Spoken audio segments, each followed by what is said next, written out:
اللهم عجل وليك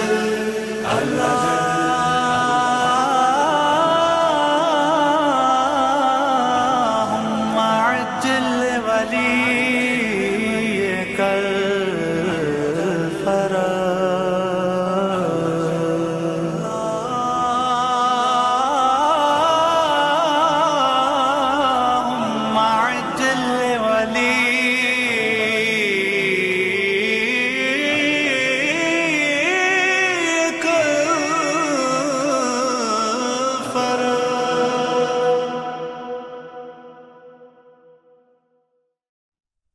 اعوذ باللہ السمیع العلیم من الشیطان اللعین الرجیم بسم اللہ الرحمن الرحیم الحمد للہ رب العالمین والصلاة والسلام علی اشرف الانبیاء والمرسلین سیدنا و مولانا و طبیب قلوبنا ابی القاسم محمد وعلى آلہ الطیبین الطاہرین المعصومین المظلومین لا سیما علی بقیت اللہ الأعظم روحی و ارواح العالمین لتراب مقدمہ الفدا اما بعد فقد قال اللہ سبحانہ وتعالی بسم اللہ الرحمن الرحیم ومن یطع الرسول فقد اطاع اللہ صدق اللہ العلی العظیم۔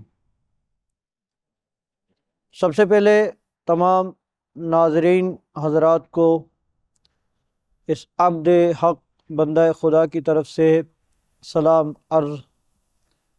اس کے بعد یہ موضوع جس موضوع کا انتخاب کیا گیا ہے وجود حضرت صاحب الزمان عجل اللہ فرجہ الشریف، انتہائی حساس اور انتہائی عمدہ موضوع ہے۔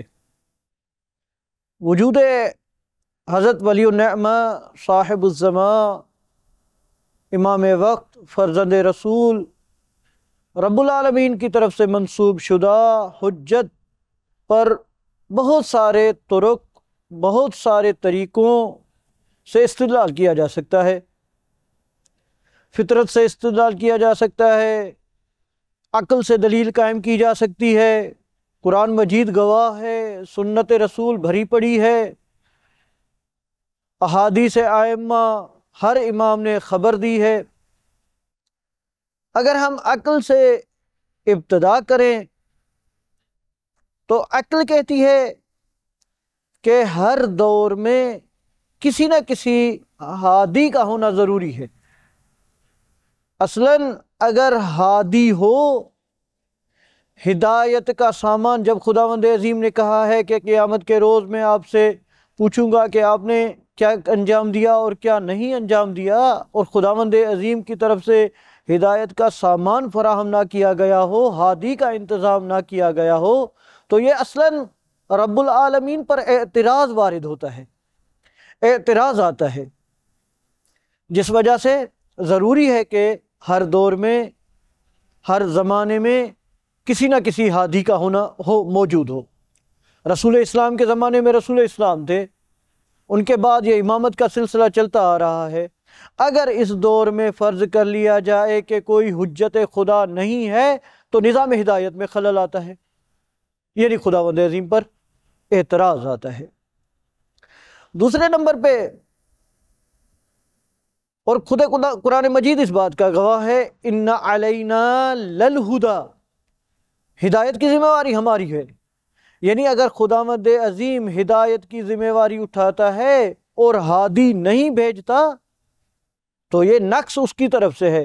بندہ یوم قیامہ احتجاج کر سکتا ہے، رب العالمین سے کہہ سکتا ہے اے رب العالمین تو نے کہا کہ ہدایت میری ذمہ داری ہے، لیکن تو نے ہادی ہمارے لیے، اس رسول اسلام کے زمانے میں تھے، امیر المومنین کے زمانے میں تھے، حضرت آدم کے لیے کی قوم کے لیے تھے، سب کے لیے تھے، لیکن ہمارے لیے نہیں تھا۔ جب ہادی ہی نہیں تھا، اگر میں گمراہ ہو گیا، اگر میرے لیے ہدایت کا سامان فراہم نہیں تھا تو مجھے کس طرح عذاب کر سکتا ہے۔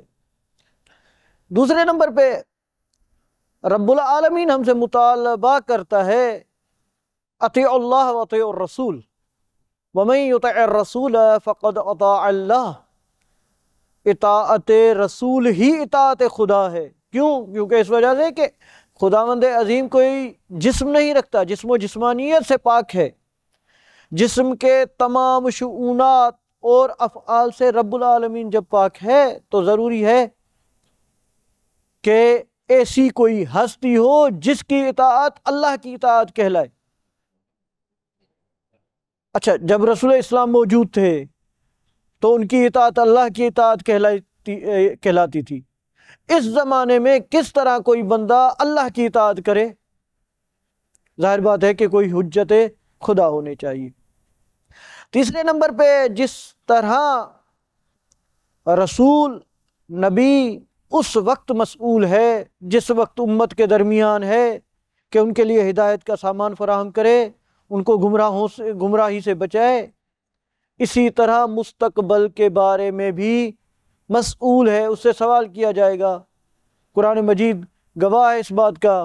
حضرت عیسیٰ علیہ السلام سے یوم قیامت پوچھا جائے گا، هل انت قلت للناس اتخذونی و امی الہین من دون اللہ، اے عیسیٰ کیا تو نے لوگوں کو کہا تھا کہ اللہ کے علاوہ مجھے اور میری ماں کو اپنا الہ بنا لو، خدا بنا لو، رب بنا لو؟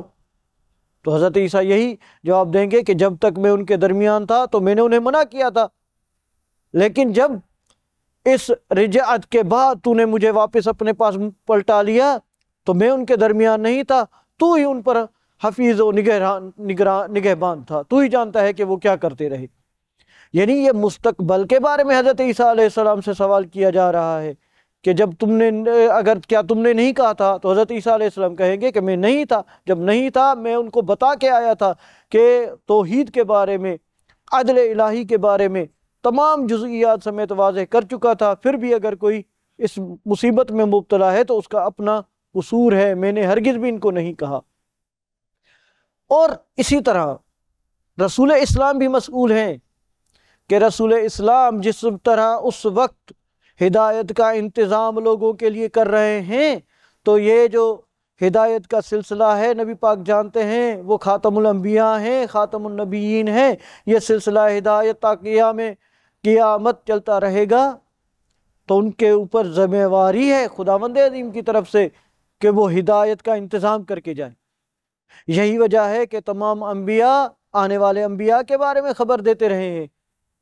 حضرت ابراہیم علیہ السلام نے نبی کریم کے بارے میں خبر دی ہے، حضرت موسیٰ علیہ السلام نے حضرت عیسیٰ کے لیے بتایا ہے، حضرت عیسیٰ علیہ السلام نے نبی کریم کے لیے بتایا ہے، تو نبی کریم نے بھی اسی طرح امام زمان علیہ السلام کے لیے بتایا ہے، ہدایت کا انتظام کیا ہے۔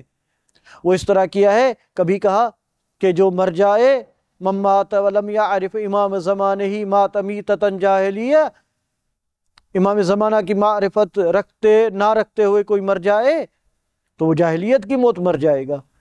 تو کبھی حدیث ثقلین کی صورت میں ہمارے لیے ہدایت کا انتظام کیا۔ حدیث ثقلین کیا ہے؟ وجود حضرت ولی النعمہ، وجود حضرت صاحب الزمان، وجود حضرت ولی العصر پر اب ین دلیل ہے۔ وہ اس طرح کہ جب نبی پاک نے فرمایا ہے کہ میں تمہارے درمیان دو چیزوں کو چھوڑے جا رہا ہوں، ایک قرآن ہے، ایک اہل بیت ہے، تو جب اب ہمارے درمیان قرآن مجید موجود ہے یا نہیں؟ اگر قرآن مجید موجود ہے اور اہل بیت میں سے کوئی فرد موجود نہیں جس سے ہدایت لی جا سکتی ہو، تو حقیقت میں یہ رسول اسلام پر یعنی اللہ پر اعتراض آتا ہے کہ رسول اسلام کہہ تو رہیں کہ مجھ تک جب تک حوض تک آئیں گے، میرے پاس آئیں گے، تب تک ہادی موجود ہوگا، حالانکہ ہادی موجود نہیں ہے۔ تو یہ حقیقت میں امام زمان علیہ السلام کی تکذیب رسول اسلام کی تکذیب آتی ہے۔ رب العالمین سے دعا ہے کہ ہمیں امام زمان علیہ السلام کے اعوان و انصار میں شمار فرمائے۔ اللہم صلی علی محمد و آل محمد۔